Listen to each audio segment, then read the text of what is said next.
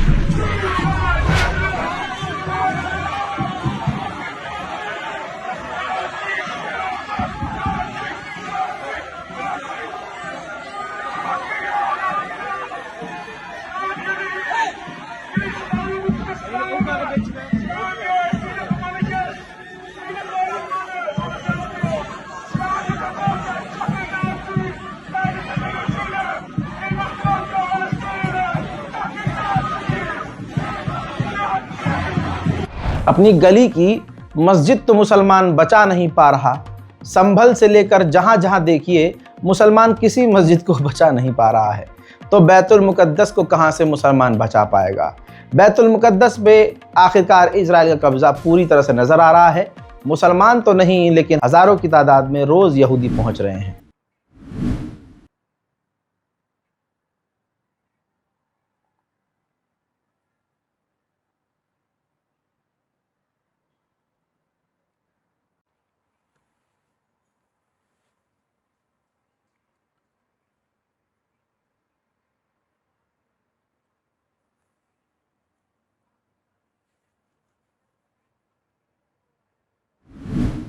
उधर इजराइल के सेटलर्स फिलिस्तीनियों की जमीन पर, उनके घरों पर हमले कर रहे हैं।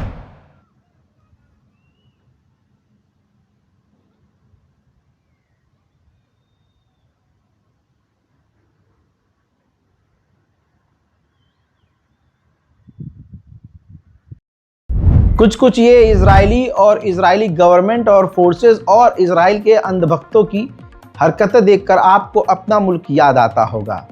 इसीलिए कहता हूं, हिंदुस्तान के मुसलमान फिलिस्तीनियों को सबसे ज्यादा बेहतरीन तरीके से समझ सकते हैं। हुथीज ने लाल सागर में नेदरलैंड के जिस जहाज पर हमला किया जिसका कनेक्शन इजराइल से था, उस जहाज की तबाही का मंजर सामने आया है।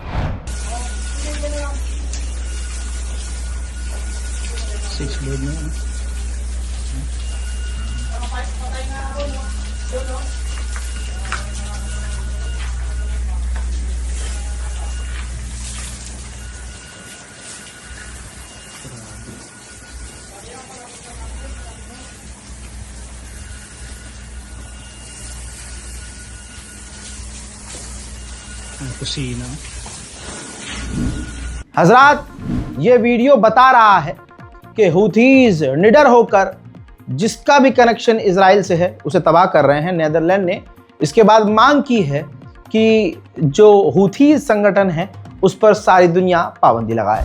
मोहतरम हजरात, रूस के राष्ट्रपति व्लादिमीर पुतिन ने एक इंटरव्यू में पब्लिक के सामने कहा कि गाजा फिलिस्तीनी बच्चों का कब्रिस्तान बन चुका है और फिलिस्तीन का मुद्दा तब तक हल नहीं हो सकता जब तक हम फिलिस्तीनी कल्चर की बात ना करें।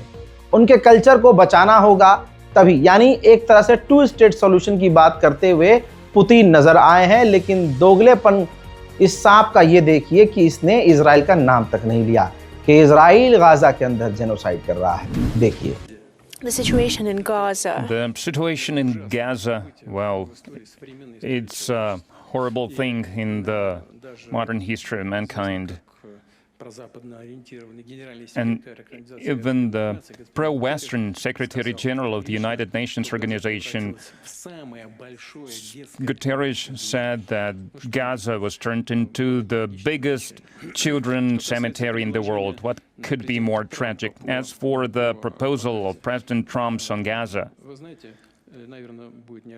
you know, it might come as a surprise to you, but Russia is ready to support it. If, of course, we need to give it a close look, to read it carefully, if this leads to its final objective. वहीं China ने clear cut कह दिया है कि America veto power का misuse कर रहा है। अगर बार बार अमेरिका वीटो पावर इस्तेमाल ना करता यूएन के अंदर, तो हम अब तक गाजा में सीजफायर करवा चुके होते। सोचिए, अमेरिकी 40% वोटर्स, बड़ी बात है ये, 40% वोटर्स का यह मानना है अमेरिकी कि इजराइल जानबूझकर गाजा के लोगों को, सिविलियंस को कत्ल कर रहा है। उधर इजराइल ने 4 अपने ही फौजियों को जेल में डाल दिया, क्योंकि उन फौजियों ने गाजा में नरसंहार करने से और गाजा जाने से इनकार कर दिया। गाजा के फिलिस्तीन के समर्थन में फ्रांस की सड़कों पर अभी तक प्रदर्शन जारी है। अभी भी देखिए।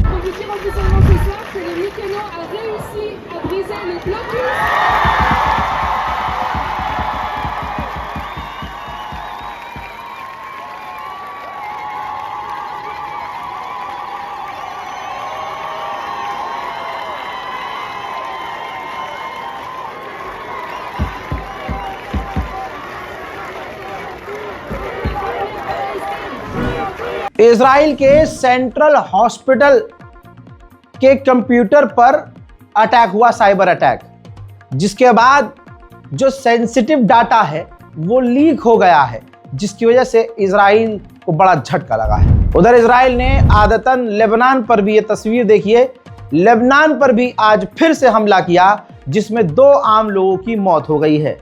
कहने के लिए इजराइल ने लेबनान से सीज फायर किया हुआ है। कल मैंने दिखाया था हीड़ा जोलानी जो है पूल खेल रहा है, और आलोचना सारी दुनिया ने की। फिर देखिए, जो बात कही थी सही साबित हुई। सीरिया पर एक बार फिर से इजराइल ने हमला किया।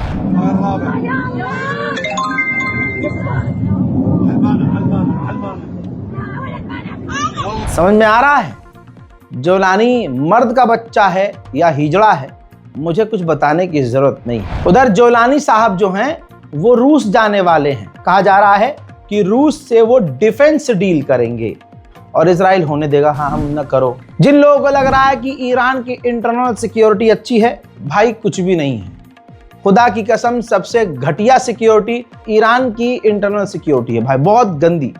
सोचिए, 12 डेज वॉर के बाद रोज ईरान में आग लग रही है, रोज धमाके हो रहे हैं। ईरान क्या कर पा रहा है?